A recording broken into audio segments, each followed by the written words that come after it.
वे मुझसे प्रेम करते थे अपनी शर्तों पर। वे मुझे स्वीकार करते थे जब तक मैं चमत्कार देता रहा।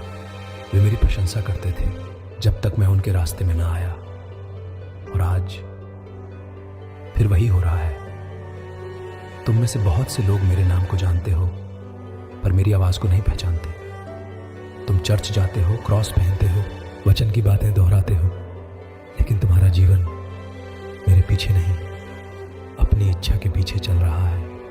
आज मैं तुम्हारे पास उसी सवाल के साथ आया हूं जो मैंने वर्षों पहले पूछा था। तुम मुझे क्यों प्रभु प्रभु कहते हो लेकिन करते क्या हो? क्योंकि सुन लो, सिर्फ मेरा नाम जानना स्वर्ग का पासपोर्ट नहीं है। सिर्फ मसीही कहलाना मेरे राज्य में प्रवेश की गारंटी नहीं है। इस मोनोलॉग में मैं तुम्हारे साथ वह कटु सत्य बांटने आया हूं जिससे बहुत से लोग मुंह मोड़ लेते हैं। क्यों? क्योंकि यह सच्चाई आराम नहीं देती, जागा देती है। मैं तुम्हें नहीं डराना चाहता, मैं तुम्हें जगाना चाहता हूं, क्योंकि समय बहुत कम है और बहुत से लोग धार्मिकता की छाया में मर रहे हैं जबकि वे सोचते हैं कि वे मेरे साथ हैं। इसलिए सुनो, इस वीडियो को अंत तक देखो। शायद तुम्हारी आत्मा को वो सुनाई दे जिसे तुमने अब तक दबा रखा है। क्योंकि हो सकता है तुम्हारा नाम मेरे चर्च की सूची में लिखा हो लेकिन मेरे जीवन की पुस्तक में नहीं। अब सुनो, मैं तुम्हें वही बताने आया हूं जिसे आज का संसार क्रूरता कहता है, लेकिन जो वास्तव में अनुग्रह का सबसे पवित्र रूप है, सच्चाई।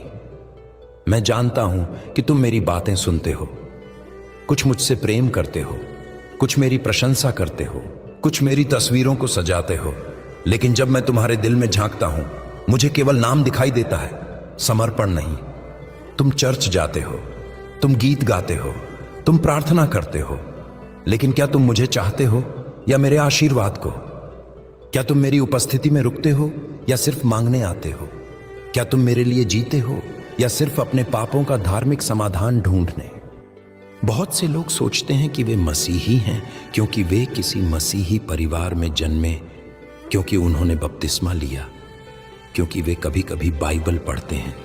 लेकिन सुनो, मैं तुम्हारे कर्म नहीं गिन रहा, मैं तुम्हारे दिल को तौल रहा हूं। और जब मैं देखता हूं कि बहुत से लोग मसीही नाम की पोशाक पहनकर घूम रहे हैं, लेकिन भीतर अविश्वास, पाखंड और स्वार्थ की आग जल रही है। उनका जीवन मुझसे नहीं, अपने ही अनुभवों, दर्दों और इच्छाओं से नियंत्रित है। और फिर वे कहते हैं, मैं यीशु का हूं। तो मैं पूछता हूं, क्या तुम मेरे पीछे चल रहे हो या अपने ही रास्ते को मेरे नाम से पवित्र बना रहे हो?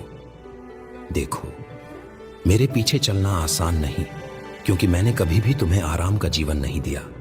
मैंने कभी नहीं कहा कि जो मुझे मानेगा उसे संसार में सदा सफलता मिलेगी।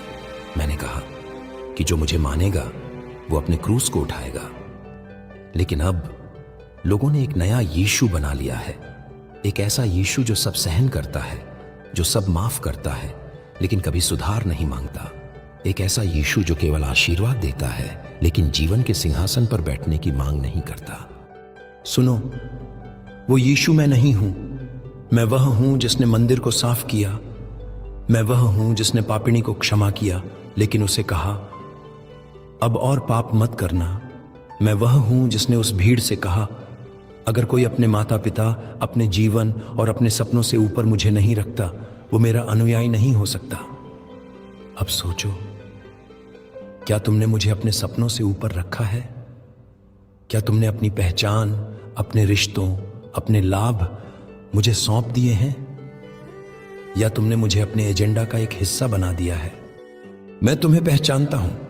तुम जो हर रविवार चर्च जाते हो पर सोमवार से शनिवार तक झूठ, गलत रिश्ते, लालच और आत्मसंतुष्टि में जीते हो। तुम जो प्रार्थना करते हो लेकिन मन में किसी के लिए कटुता पालते हो। तुम जो कहते हो यीशु ही मेरा मार्ग है, लेकिन जब तुम पर चुनने का समय आता है तो तुम संसार की ओर झुक जाते हो। तुम सोचते हो प्रभु तो दयालु है, वो मुझे माफ कर देगा। हाँ, मैं दयालु हूं, पर मैं अंधा नहीं हूं। मैं तुम्हारे हृदय की चालाकी को जानता हूं। जब तुम जानबूझकर पाप में जीते हो और फिर मेरे लहू का इस्तेमाल ढाल